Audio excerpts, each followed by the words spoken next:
Assalamualaikum warahmatullahi wabarakatuh. Alhamdulillah, syukran lillah, hamdan lillah, kasiran lillah, la hawla wa la quwwata illa billah. Ashhadu an la ilaha illallah wahdahu la syarikalah, wa ashhadu anna Muhammadan abduhu wa rasuluh. Allahumma sholli ala Muhammad wa ala ali sayyidina Muhammad. Amma ba'du. Berjumpa kembali dengan saya Mbah Burhan.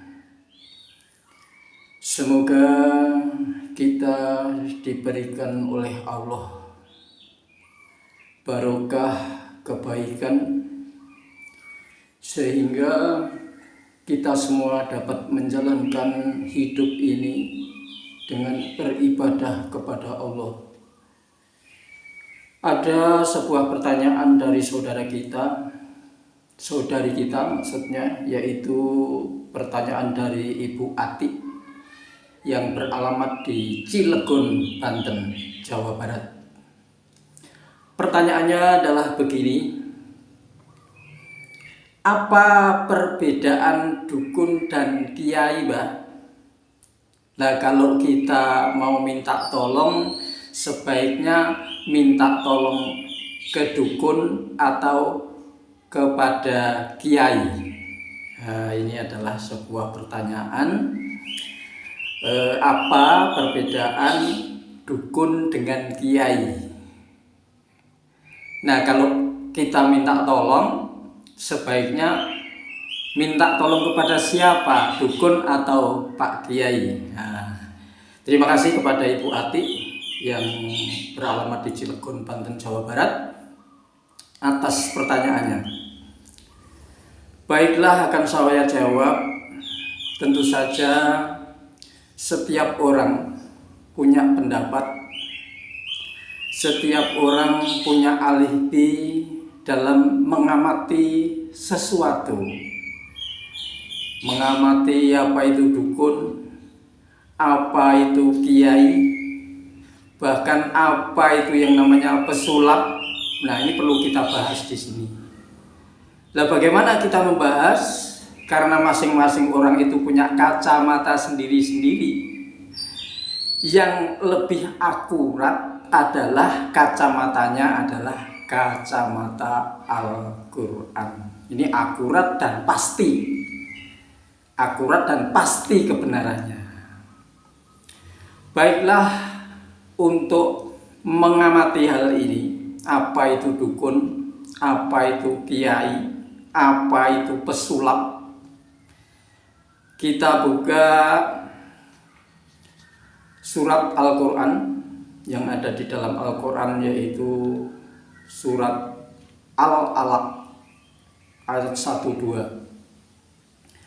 Bunyinya adalah A'udzubillahi minasyaitonirrajim. Bismillahirrahmanirrahim. Iqra' bismi rabbikal ladzi khalaq. Khalaqal insana min 'alaq. Iqra' bismi rabbikal ladzi khalaq. Bacalah dengan nama Tuhanmu yang menciptakan. Khalaqal insana min 'alaq, yang menciptakan manusia dari segumpal darah. Baiklah Ibu Ati, coba kita kaji bersama-sama. Iqra' bismi rabbikal ladzi khalaq. Ketika Rasulullah di Gua Hira, ini ayat pertama turun. Bacalah 3 kali. Iqra', Iqra', Iqra'. Jadi malaikat Jibril memberitahukan kepada Rasulullah, disuruh untuk membaca. Padahal Rasulullah tidak bisa membaca, tetapi disuruh membaca.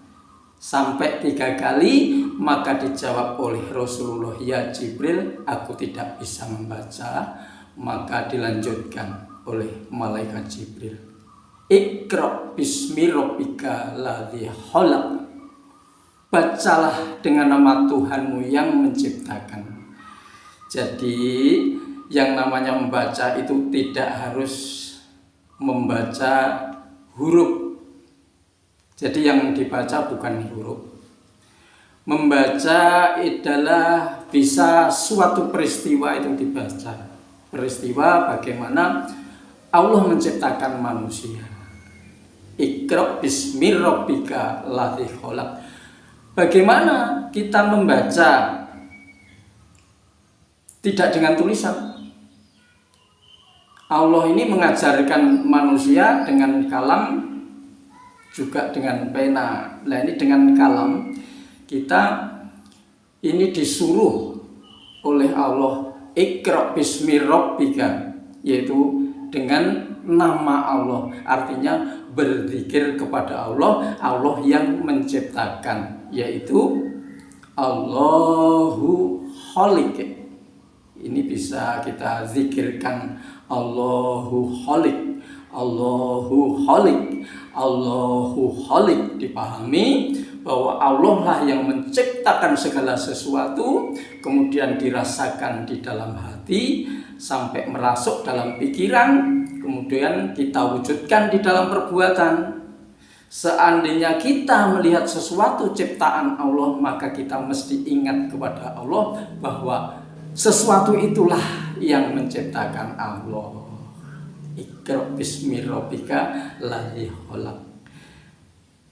Nah, sekarang permasalahannya adalah bagaimana kita mau mengetahui apa toh itu dukun, apa toh itu kiai, apa itu pesulap. Ini adalah profesi sebagai seorang pesulap, profesi sebagai seorang dukun, profesi sebagai seorang kiai. Ini adalah profesi. Dukun, pesulap, kiai adalah profesi. Nah, profesi ini dilakukan oleh seorang manusia, maka yang dilihat adalah manusianya. Maka kita baca, Allah menciptakan manusia itu prosesnya bagaimana?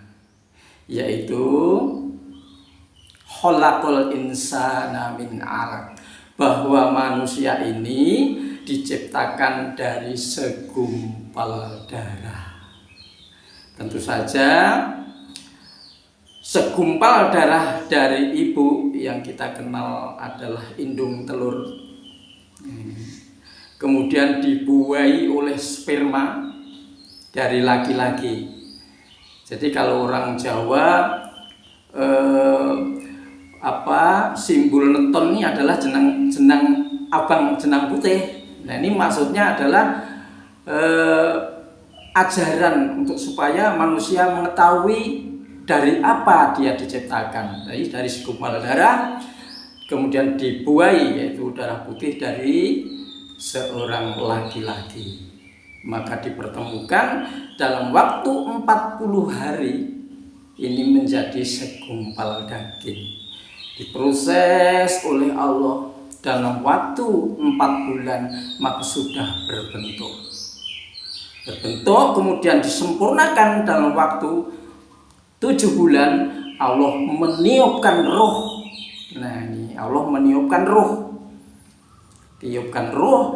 Kemudian sekali Allah juga meletakkan akal yang nanti akan disempurnakan setelah lahir sampai manusia ini umur 9 bulan bagi perempuan dan 9 tahun, maksudnya 9 tahun bagi perempuan dan 12 tahun bagi laki-laki.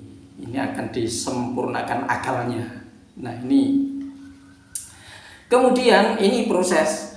Kemudian kita amati lagi, sebenarnya kita manusia ini berarti ada 3 unsur. Satu yaitu segumpal darah disempurnakan, ini adalah untuk mendasari sebuah jasad, jadi bentuk jasad. Nah, di dalam jasad ini ini ada yang namanya jiwa. Jiwa atau nyawa, kalau orang Jawa nyawa. Nah, ini yang berpusat di jantung untuk membuat atau membentuk sebuah jasad, dialiri darah. Nah, di dalam jiwa ini ada yang namanya ruh jasad, yaitu ruh manusia. Jadi manusia ini belum manusia.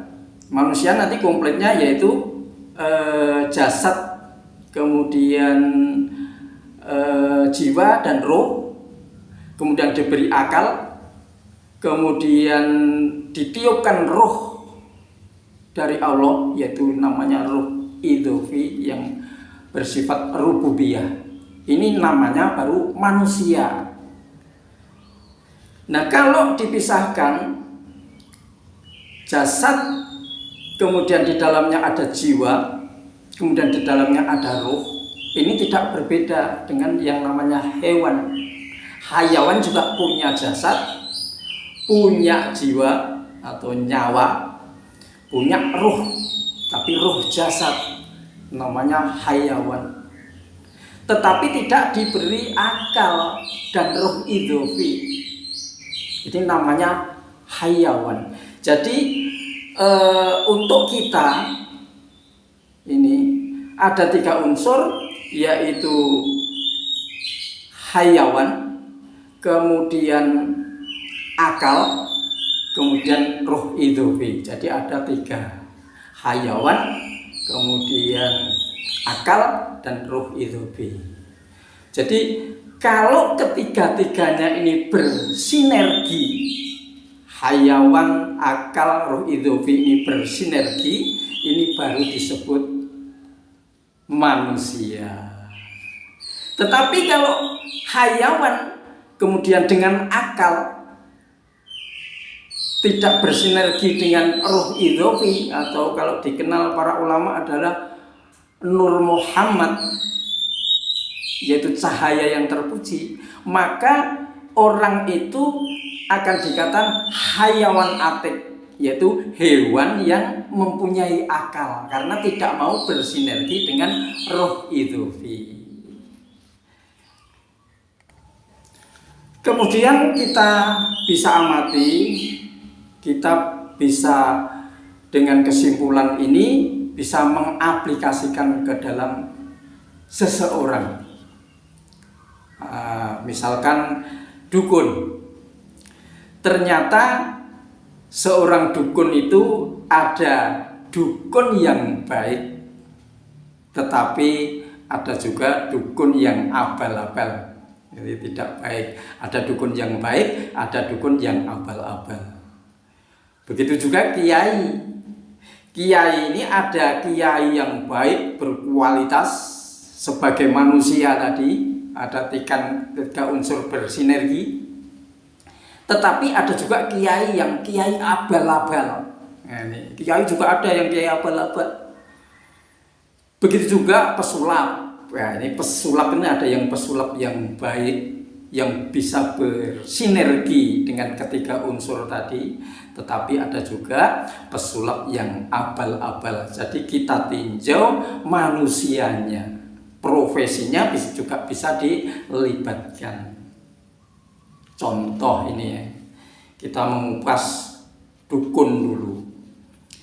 Dukun yang abal-abal. Dukun yang abal-abal ini dia belum bisa bersinergi 3 unsur itu.